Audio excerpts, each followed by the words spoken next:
Join UF Hall of Famer and 14-year NFL vet Shane Matthews every weekday as he brings you all you need to know about your Florida Gators, including news, analysis, and opinions with some of the biggest names in sports. Find us on Spotify, Apple Podcast, Google Podcast, or wherever you listen to your favorite podcast. Or watch us live at 8 a.m. on Facebook, YouTube, and Twitter.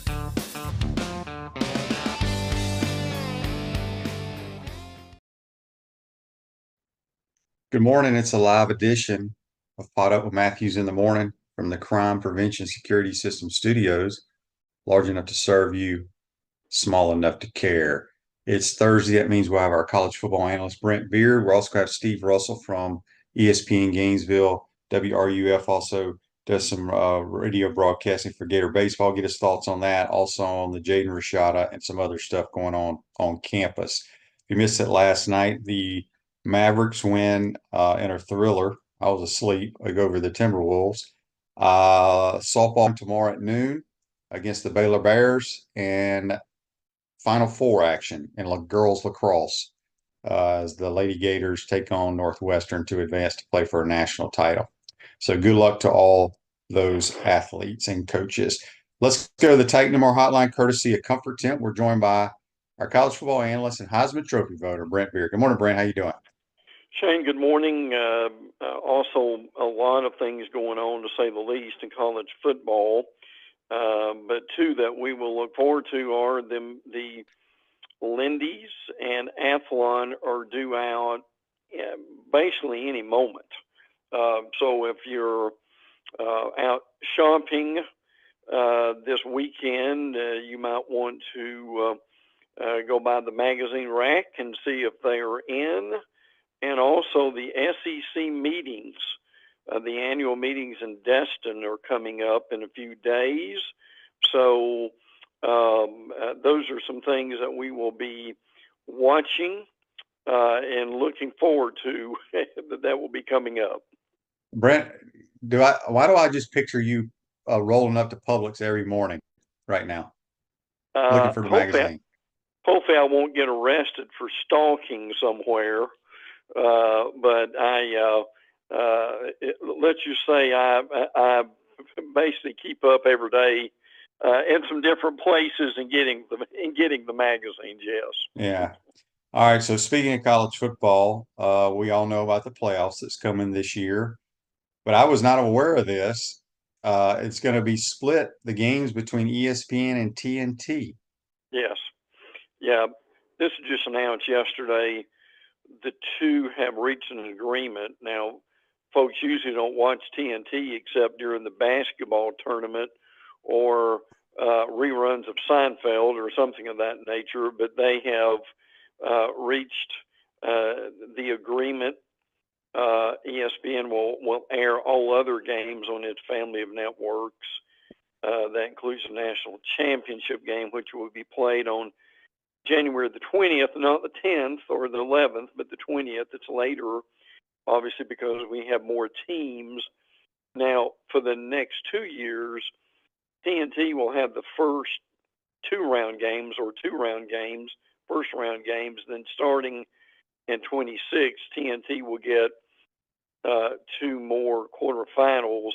Now, we had heard for months that ESPN was going to partner with someone else to share the playoff games.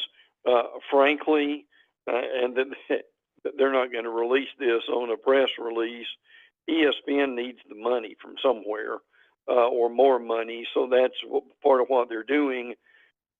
Shane, it won't surprise us at all, frankly, if in a few years a playoff game or two ends up on one of the streaming sources.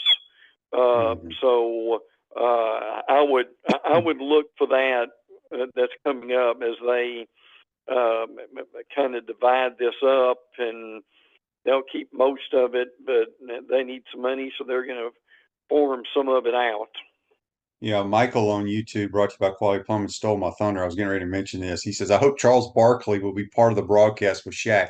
Yeah, TNT if they have any sense, even though it has nothing, they have nothing to do with college football. They should have Ernie Johnson, Kenny Smith, Shaq, and Charles do some kind of pregame show or halftime show when the games are on TNT, because that is must-see TV. Those guys crack me up. I don't know if you ever watch them at all, Brent. I Oh don't really yeah, I watch them, mean, but I see the clips on Twitter, and it's yes. hilarious. They are so damn Well, funny. they love Charles because he is so outspoken.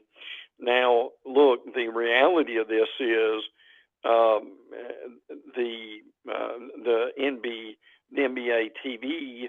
I mean, the show that they've got is. I understand that show is going away. Yeah, that the NBA is going to have new deals with ESPN, NBC, and Amazon that are coming up. Now, NBC is going to do a basketball night in America on Sunday nights after the NFL. So what this means is, from this report, is that next season will be the last for TNT and inside the NBA. So, look, nothing's ever final in TV until it's final. But I do think they will, hopefully, I would agree, that group will hang together. And if not on TNT or TBS, or at least on another network. Yeah, they're awesome. I don't know if I've ever asked you this, Brent. I'm kind of against it. I know it gives people something to watch and get excited leading up to their games on Saturday, but there's going to be a ton of games now on Friday nights in college Yeah, football televised. yeah. I feel like Friday nights should be left to the high schools. What are your thoughts on that? Well, I agree with that totally, frankly. That I think is really unfair for the high schools to be upstaged. Now, the thing Shane's talking about here is some of the Big Ten football games are going to be moved to Friday night. Now, frankly, a lot of these games are Illinois, Nebraska, Washington, Rutgers, Northwestern, Maryland, Michigan State, Purdue. Now, they're probably not the greatest games that you could be watching with the Big Ten, but they want a voice and they want a face on Friday night. The Big Ten and the SEC really do still run college football, so that's what we've got here. The good thing is, Shane, is if you notice, the Friday night games are rarely in the South. So I think they get the point in the South about how important high schools are. But no, I agree with you that it should be only high school, and frankly, a lot more high school games ought to be on television. Yeah. The FCS preseason top 25 came out. Not a whole lot of surprises in there, but our No, good friend, my good friend Kerwin Bell's Catamounts of Western Carolina roll in at preseason number 19 in America. When do we know when the big boy top 25, when should preseason top 25, when will it come out? that will come out in usually in August. You'll see that they'll scatter it out. They'll have the coaches poll out one weekend, and then they will have the AP poll that will be coming out. And they'll give us about a week notice in advance for doing that. One of these schools I wanted to mention, Colorado, begins the season on Thursday night playing North Dakota State. Some Mm-hmm. people may yawn at that, but North Dakota State, Shane, as you know, is number 2 in this poll. North Dakota State and South Dakota State is a fierce rivalry, and they often play. Montana's in this, Montana State. Frankly, some teams, Chattanooga's in it, Furman is in it, Albany is in it, William and Mary. These are all ranked teams, Western Carolina. I mean, they're pretty much an easy game for your SEC, Big Ten conference teams when they play them. But these are good football teams, and if you're not ready to play them, you can lose. So that will be. I'll be interested in, Shane, how many people were betting on North Dakota State to upset Colorado. I'm gonna go out on a limb right now and say they win the game. Uh, Mm-hmm. I mean, I don't know if Colorado's improved any from last year's team or not, but Right. look out, the Bison, as they call it, not the Bison, but the Bison, they will run the power play right down Colorado's throat, in my They opinion. could, yes. Yeah. Um, I was looking at a text here. We'll get to that one in a minute. Uh, there's a story here that you have in your notes about the Ohio Bobcats coach. You know, they're playing the MAC, Yeah. which those are good football programs. But boy, those type of schools, it is hard to coach football now because you lose your good players to the Power Four teams. Yeah, you really do. And Coach Tim Albin had 21 players from the school's 2022 MAC East title team transfer or land on a pro roster, 8 teams to the Big Ten, 5 to the Big 12, 2 to the ACC, and 6 to various pro leagues. So, Shane, if you're a shall we say, lower division coach right now, it is a real problem cobbling a roster together, isn't it? It is. I mean, I talk to Kerwin all the time, and he had a really good year last year at Western Carolina. And his son got hired to be the OC at Pitt. He took like 3 or 4 of his best players Oh, yeah. from Western Carolina to Pitt. So that's just the way it is. I mean, that's there's nothing wrong with that because those kids had always had dreams of playing at big time football, Right, and right. they maybe they were just a little too small. Their Mm-hmm. wingspan, all this nonsense that keeps them out of Power Five. They go and put their athletic ability on tape, and now the Power Four schools. It's hard to say Power Four. I'm so used to Power Five, but we I only have know a it. Power Four now. Yeah. Um, they take their talents to those schools. The one of the craziest stories, people may or may not have heard of this. Tell them about Birmingham Southern College. Well, if you're, I used to, my hometown is Jasper, Alabama, and when I went to Birmingham for various reasons, it's about 45 minutes away. We would come in from Highway 78. When you got into Birmingham, you went up a hill before you got on the interstate, and to the right on the hill was Birmingham Southern College. Well, Birmingham Southern, their baseball team has advanced to the Division III Super Regionals. Their college is going to be shut down on May the 31st, which is next week.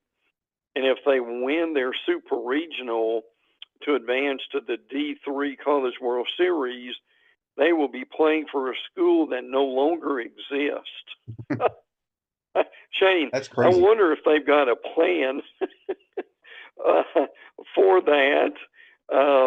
I've never heard of anything like that before. Have you? That's Do one of they if they advance, do they get new uniforms that have no name on the front? I wonder. I wonder if they've got some kind of plan to deal with that, or if they allocated a little bit of money to the baseball team, or they having a GoFundMe right now. Right. But Birmingham Southern has been a landmark college in Birmingham for decades. It's sad to see that shutting down, and I hope that's not going to be the case with a lot of colleges. But yeah, because there's a sports team involved here, that really makes it bizarre. It really does. Silverback Concrete builds firm foundations for generations. You stand on it. We stand by it. We got Brent Beaird, our college football analyst, a Heisman Trophy voter, on the Titan More Hotline, courtesy of Comfort Temp. All right, Brent. This note here may surprise a lot of people. It surprised me. The top college football budgets in 2023. There's a couple of schools in here that I was very surprised at. Yes, yes. And again, a lot of these stories like this, or you probably could get another one that refutes it a little bit. But for this one, is the top 5 were Alabama, 79 million, Florida State at 76, Miami at 74, Ohio State 72, Notre Dame at 71. So Obviously there's some surprises in there, right? Well, the semis and the canes. Yeah. I don't really know what they're meaning here about the top budgets. Yeah. Do you have any idea what all that entails? I don't. I really don't. This is one of those Twitter things that really doesn't have enough space in the tweet to explain it, frankly. And we'll probably see some more in depth about this over the next few days. But if for one thing, it really does amaze you sometimes what. And I know some of these numbers are probably off to some degree, but it's still amazing how much money is involved in a budget for football. Michael on YouTube, brought to you by Quality Plumbing, says Pat Dooley had Kerwin on his show. Great interview. Hadn't heard Kerwin in quite a while. Well, Michael, you must not watch my show. Kerwin comes on my show multiple times every year. We always have Kerwin on. Yeah, he's fun to talk to. He can talk now. You can ask him one question about a ball play or a player, and he will give you everything you need to know. All right, Brent, let's get the Cliff Notes version of this NCAA case, NCAA versus the House case. I mean, I'm not smart enough to understand all this. Can you let our listeners know what the hell's going on? I'm not sure anybody really is, frankly. But the bottom line for this is they've either got a settlement or they're very near a settlement. And what is happening is it seems like one of the big conferences have signed off on this. Frankly, the NCAA Board of Governors has voted to accept the antitrust lawsuit settlement. The SEC and the Pac-12 are the only two who haven't, and I think that's simply because they haven't met yet. So that may be what Destin is about, or one of the things for the SEC with that. Now that this doesn't mean there won't be any other lawsuits, but they're settling the big one here that they've retroactively have got to be able to pay like $2 billion and my understanding with this is this lawsuit being settled is going to pave the way for the progress that you and I have been talking about now for months, meaning that there's going to be shared revenue. I mean, I've seen numbers like the schools are going to get like $21 million to be able to give to players, and there's also going to be some on down the line NFL light with collective bargaining and so forth. There's talk about that this money that the players are going to get from the TV revenue is going to be used, and that NIL will probably still be there to some degree, but maybe in a different form. So, look, there's so much of this we don't know yet, and I don't want to spend a lot of time on it, but this is significant, frankly, because they've been trembling in their boots, the schools have, about these lawsuits, particularly the House suit. And now the House versus NCAA is going to be settled, and the NCAA is going to be paying their part of this for about 10 years. So this is a deal they worked out so they could get on with life and do some other things. So we will watch this closely. It won't be over quickly, but they are making progress on this as they go. And again, the NCAA would foot a bill for $2.7 billion. With that, the conferences would agree to a forward-looking revenue sharing structure to give them the maximum of roughly $20 million.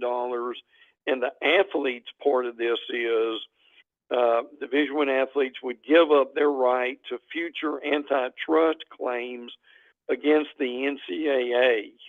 So again, and I understand that folks don't understand all this, and that's okay, but that's kind of the Cliff Notes version for the moment.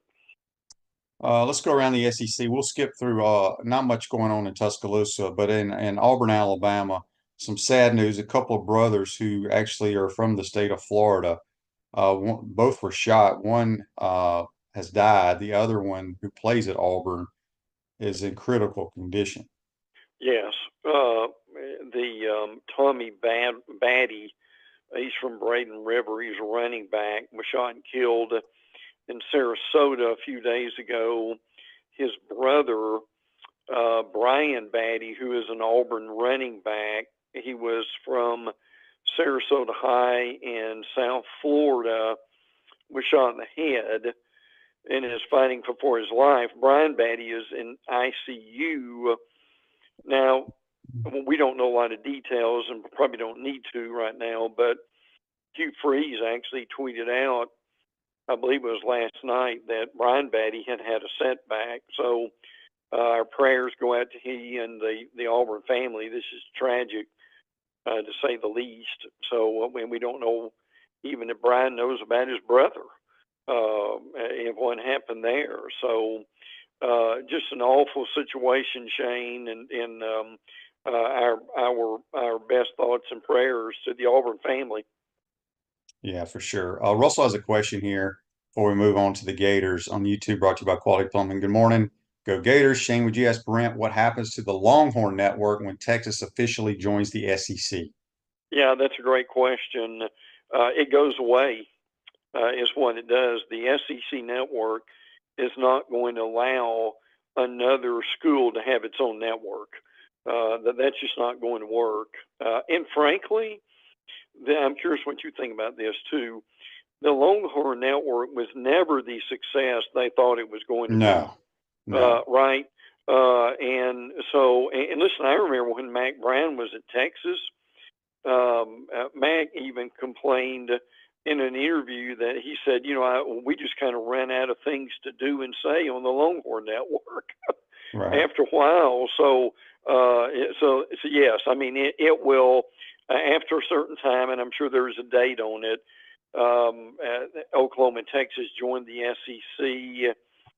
It's either June 1st or July 1st. And the Longhorn Network will go away with it. Yeah. All right, the Gators, a lot of stuff going on, and we'll talk more with Steve Russell about the Jaden Rashada stuff. But we had a kid fleeing the police officer going 150 miles an hour, I guess. Yeah, Michael, help me on this, Shane. He's a freshman defensive lineman, Makai Bourrier. Sounds good to me. And I may mispronounce that, but this is just unbelievable, frankly. But in Georgia over the weekend, he was fleeing deputies, causing serious damage. He was doing 86 miles an hour on his BMW on I-75, and as the police were closing in, he turned off his lights and sped up to 150. So, I mean, look, thank God he wasn't killed or didn't kill anybody else, but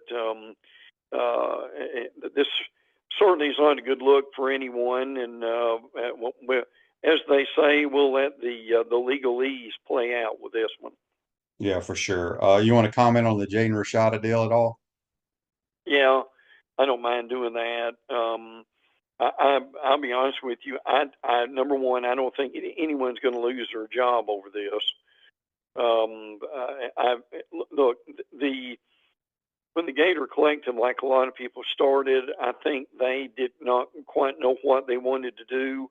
I think now they're much better organized. I think they know what they're doing. And this really was, I've talked to different people about this, and it's not that he said, she said, it's he said, he said. There's a lot of stuff on here. I don't know how much of a real contract there is with this. Frankly, I mean, the money is unbelievable, frankly, and I'm kind of thinking and rethinking now with Rashada being at Georgia, and basically, I mean, he may end up being third or fourth string at Georgia. Look, he was heralded coming out of high school, but I really kind of wonder what they saw in him at that time. I mean, he's a really good athlete and so forth, but and I don't think, frankly, that anything much is going to come from the NCAA with this, because when this was going on, I mean, Shane and I talked about this over and over again, that there really were no real rules during that time. I mean, it was just the wild, wild west, and you've got a situation here that you can make the argument of, I mean, everybody else was doing this. I'm not making excuses here, but there were a few policies and rules to be able to go by. The other thing we know about the NCAA is, and following this for years, is it takes a year to 18 months to get any of this through. And at that point, people may even forget Rashada's name. So, look, will it hurt recruiting? Probably to some degree. It would be used against them. But they have done, I think they've done a fabulous job in the transfer portal and in recruiting. And I just think Florida's in a much better place right now than they were when this Rashada stuff was going on. I agree 100%. Real quick, LSU, they lost a big-time commitment in their 2025 class. They also, I wasn't aware of this, but John Emery, who I thought was their starting tailback, he's in the portal and visiting UCLA. Yeah, he is. Emery was a guy that, for various reasons, never really got it together, either academic or off the field stuff, or being injured. I mean, he's got 1,000 yards rushing and 16 touchdowns, so he's looking to see what's going on at UCLA. You've also got DeCarrion Moore, who's decommitted. He's the top receiver, number 3 player overall, so that certainly hurt their class. Shane, did you see this note too, that they're working on getting an Ireland game themselves? Right. Yeah, I did see that. Real quick, Ole Miss. You know, I've always said it because I know for a fact Ole Miss has deep, deep, deep pockets. Yes. But you got to think at some point, when you look at the roster, you're in the transfer portal, and there's like 10 other running backs on the roster. Why are you going there? Yeah, I agree. If people haven't heard this, there are 10 running backs on the right. I mean, Shane, realistically, look, I know you need a good running back room in the SEC because you get a lot of injuries. But my goodness, when you've got 10, I mean, that's frankly unbelievable. Now, one of these guys, you've got another guy, he's in the list too, Dominique Thomas. He's from Georgia State. He's transferring too. Now, the Florida wide receiver, Ty Bowman, he's got a hyphenated name, took an official visit to Ole Miss this week. So not saying that's where he's going, but man, oh man, I'm with you. There's only one football, right, Shane? What are they going to do with all these running backs? Yeah, the running back room is just crazy to me because, you know, you got Logan Diggs, who's one of the 4th running backs on this list, and he was at LSU last year. Yep. Henry Parrish Jr., isn't that the kid that came from Miami? It is. I mean, they don't have enough balls to go around. So no. And I know they throw money around there because they have deep pockets, but it doesn't make sense to me unless these kids are like, heck, I don't care if I play or not, I'm gonna get paid. So who knows? Brent, give us a few nuggets before we get you out of here. Could be, yeah, I'd be glad to do that. Want to mention too, Miami has done it really well in the portal. They have Tyler Barron of Tennessee is going to be transferring to Miami. They have really loaded up on the defensive line. So this is something Shane will be talking about coming up in a few months. Marquise Lightfoot, Justin Scott, Armando Blunt are guys who have transferred. Simeon Barron, just some names for folks to be aware of. Well, we'll talk about this more But now Virginia Tech has not done a whole lot of anything as of late, but they are really looked upon this year as a top 25 team. We'll break that down a little bit more as it goes along. Now, obviously, Florida State's still dealing with their desire to get out of the ACC and keep August 15th in mind, because they've got to let the ACC know by then about what they're going to be doing. So, but anyway, those are some things to think about. Magazines on the rack any moment, and the SEC meetings in Destin. And we will look forward to hearing from our friend Steve Russell coming up in a few minutes. Absolutely. Brent, good stuff as always. Have a great weekend. See you next week, my man. You too, brother. Take care. Yeah, that's Brent Beaird. Join us on the Titan More Hotline, courtesy of Comfort Tip. Take a quick timeout, come back. We'll pick the brain of the dean of Sports Talk Radio, Steve Russell. You're watching and listening to PodUp Matthews in the Morning from the Crime Prevention Security System Studios. Be right back.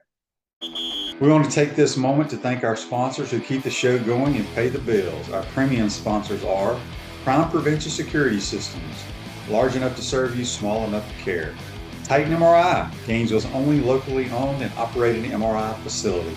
Meldon Law, the only official injury and accident law attorneys of the Florida Gators.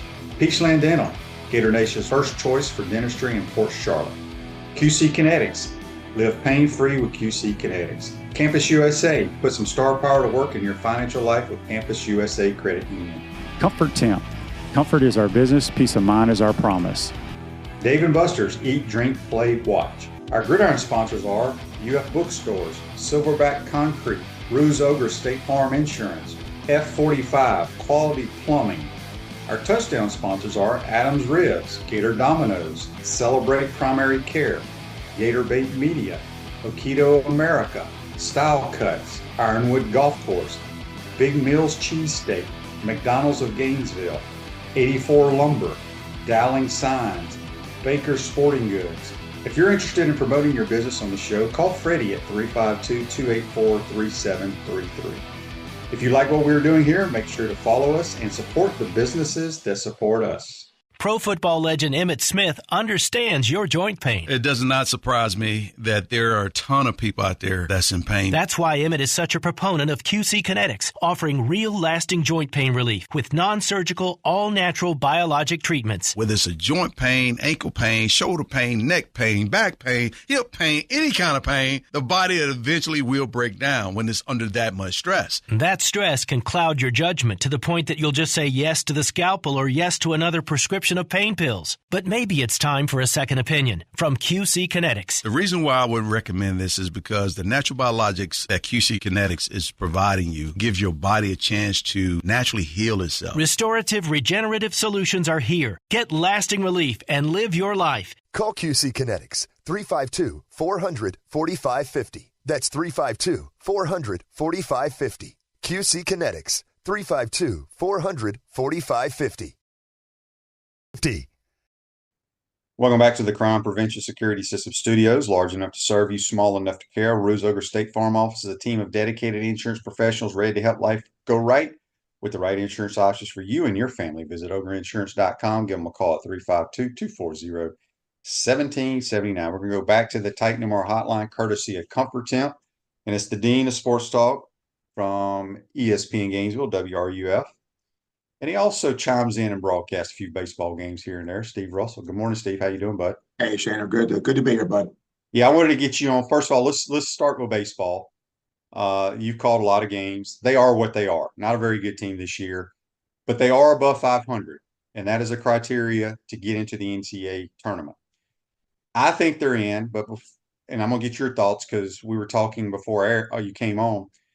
The reason I think they're in is because they have the hardest schedule in America. The RPI is very, very high. They played for the national title last year. I know that doesn't matter, but I think it does when the brand is in the tournament. The Gator head is in the tournament, or the F, and they got Jack Caglione, one of the best players, if not the best player in America. That's why I think they're in.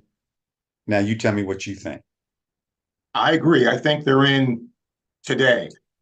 That thought could change tomorrow. Here's where if you're glass half empty, here's the issue with Florida. It doesn't help that Vanderbilt and South Carolina and teams like that have won games in the tournament where Florida was one and done. So, like if Vanderbilt was a bubble team, well, they've certainly helped their cause here in the SEC tournament. And the other thing that Florida has to be careful of is upsets in other conference tournaments. In other words, like let's take the Sun Belt, right? Louisiana is the 1 seed. The 8 seed beat them yesterday. Now it's double elimination, but if a team like that wins the tournament, Louisiana is still going to be in. So that bumps a bubble team out. Indiana State is probably in. They were beaten yesterday too. So again, if a 5 seed, 6 seed in that conference wins the tournament and they're automatically in, that's going to bump, a bubble team. So that's my only worry here. Keep an eye on some of those conference tournaments where teams like that, you're rooting for Indiana State, you're rooting for the favorites to win and not have an upset. Yeah, and I mean, I got a ton of texts yesterday, I guess, on the Titan Mar text line regarding, Sully didn't approach the game the right way. I mean, I don't know what else he could have done. It's not like I'm not saying we weren't trying to win the game, but we are what we are. People are like, you should have pitched Jack Caglianone in the first game. He's our best pitcher. You can't do that because Jack pitched like on Saturday. Correct. This ain't Little League. And I mean, it's not like Sully hasn't tried to win the games. I've tried to tell people, and I'm no baseball expert, but this team is nowhere near what last year's team was. You lost way too many good players. And people just take for granted that if Sully just plugs in a guy at left field, that he's going to be Wyatt Langford. That don't happen, people. No, it does't. And I wish, Shane, I could go back beginning of the year and replay what I said before the season started. I said Florida was overrated. They were. They were rated based on reputation. And certainly players that we saw last year have a good year, have had down years this year. Why? They don't have Wyatt Langford in the lineup. They don't have Josh Rivera in the lineup. Proven hitters were, for example, I'm not picking on Luke Kamen, but let's just take him, okay? If you're hitting 7th in that order, after you see all those other hitters, you're going to see a lot of fastballs, right? Well, okay, so you relax a little bit. He sees fastballs. He has a pretty nice year. Well, now those guys go. He's being asked to hit 3rd or 4th or whatever that is. Shane, here's the thing. Take away Caglianone's 375 average, right? The next highest batting average for a regular is 266. 266. They got a bunch of guys hitting 260, 250 with a lot of homers. But, if you're living feast or famine, when it's feast, it's great. If you don't hit homers, there's problems. Chris says on Facebook Live, brought to you by Bell Law. Let me get to this. I got to pull it up because it goes away on the screen for some reason. Bear with me for just a second. And I want to respond to this. He says, young pitching aside, where'd it go? Young pitching aside, the crazy thing about this year is that offensive players who performed last year did not this year. Everybody seemed down except for Cags. Your point is Heyman, Cade Curlin. These guys had studs around them. Rivera, Langford, Cags, BT Riopel. I mean, it's no different than when you have a star quarterback and the quarterback loses his entire superstar wide receiving core and you have to fill in other guys.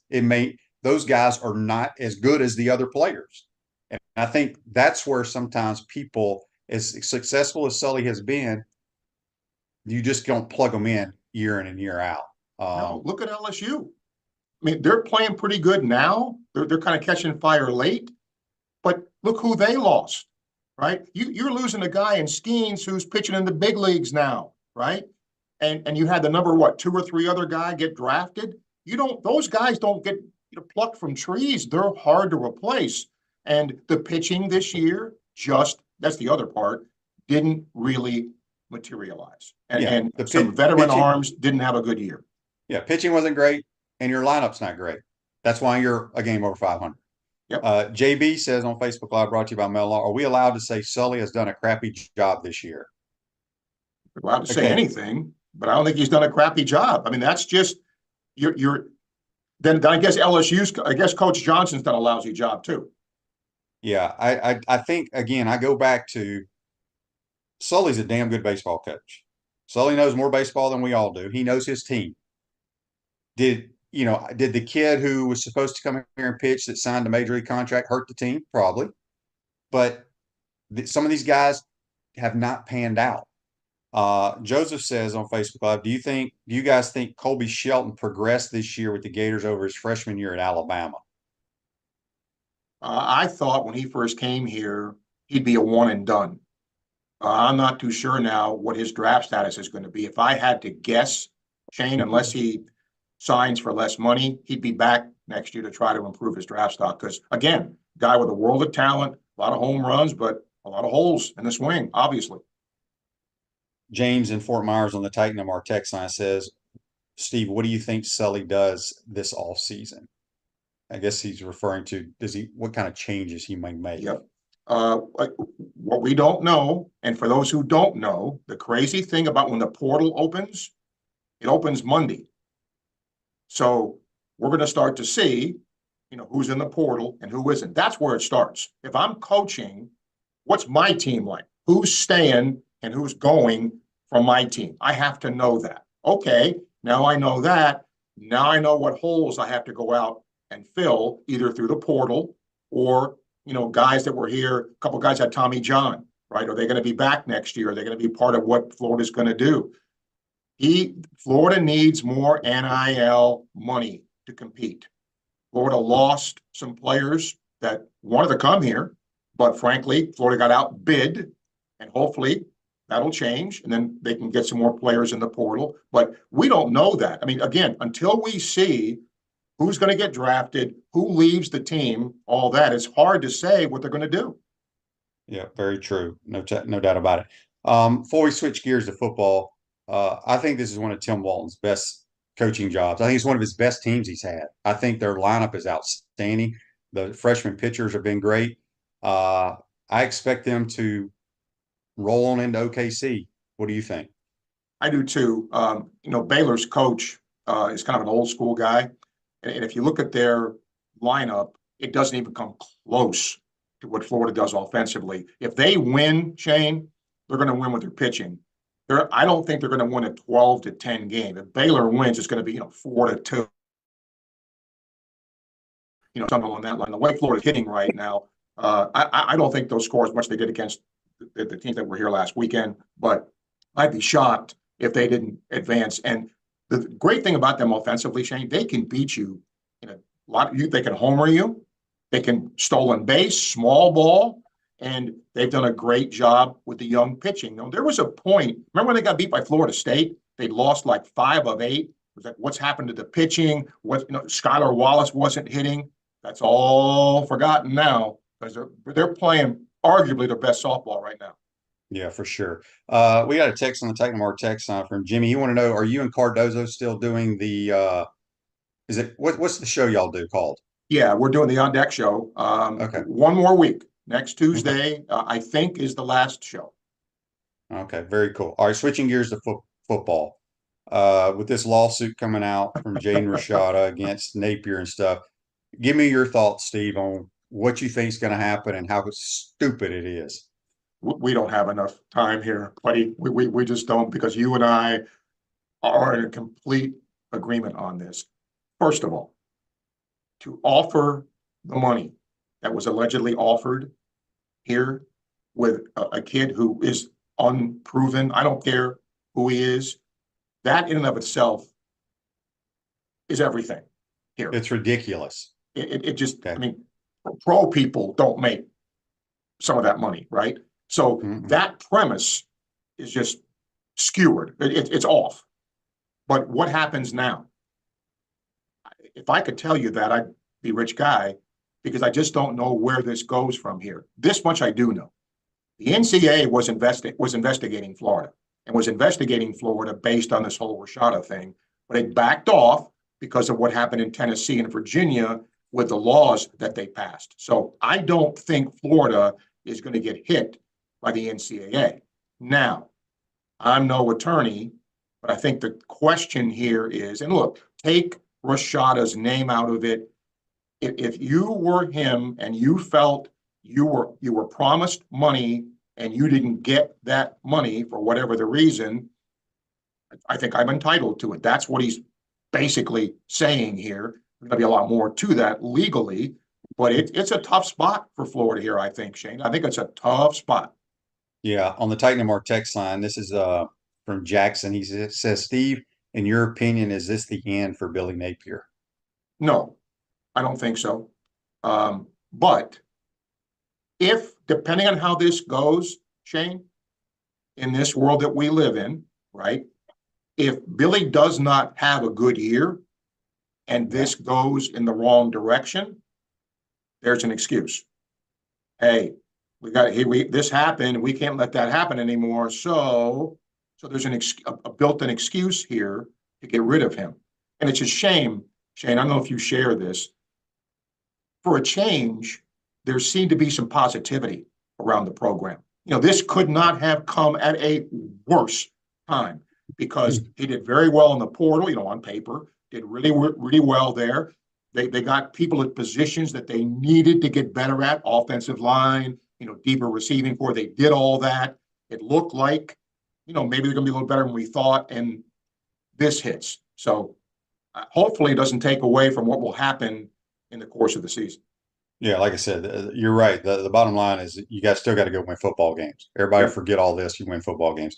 Gerald in Memphis on the Titan of our text, and I says, Steve, is this the worst 3 to 4 year stretch for Florida football in regards to the record and so many bad decisions, bad publicity? Ooh.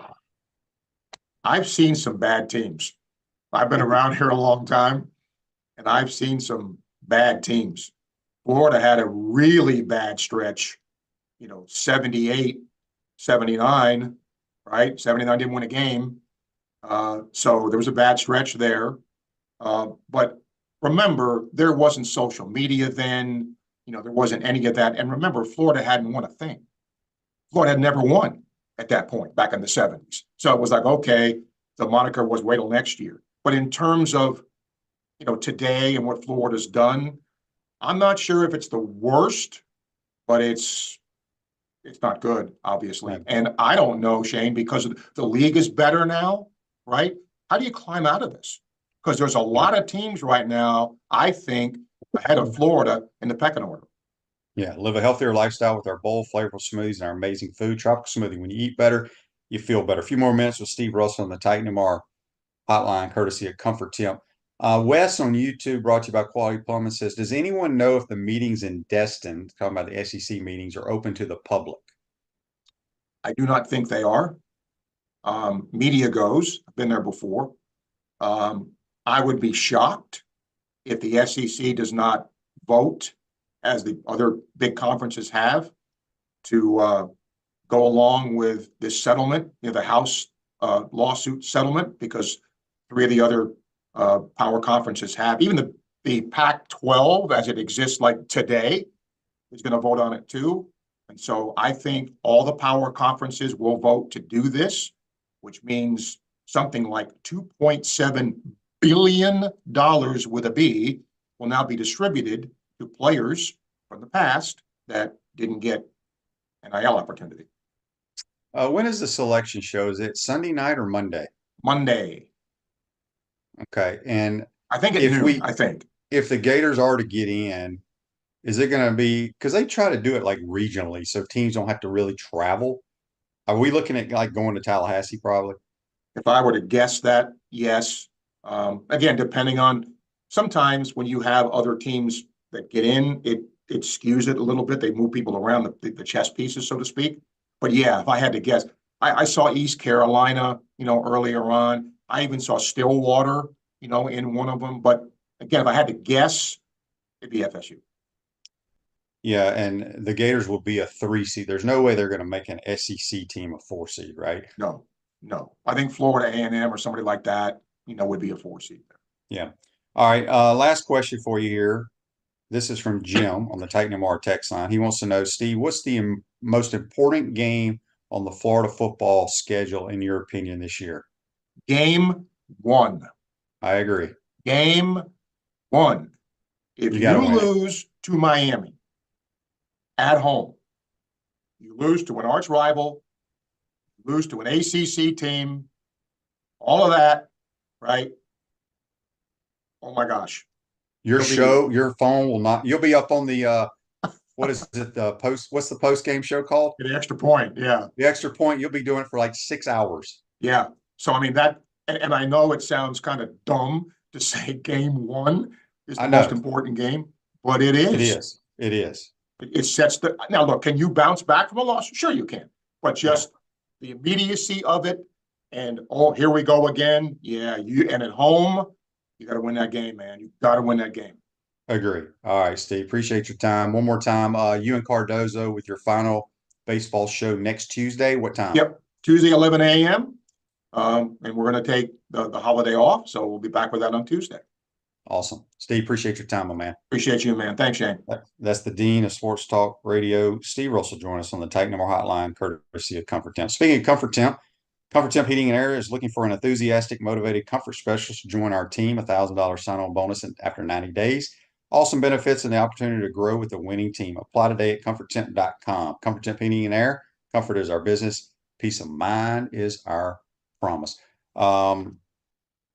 Yeah, you're good to go, Steve. You don't you can just click off. Appreciate it. Got a few more minutes. Got a few more minutes left in the program here. Let's get to This Day in Sports, which is brought to you by Campus USA Credit Union. Put some star power to work in your financial life. Campus USA Credit Union. PGA Championship 2021 at the Ocean Course at Kiawah Island. Phil Mickelson becomes the oldest major winner at age 50. Wins his 6th major by 2 strokes over Koepka and Louis Oosthuizen, who resides now in Ocala.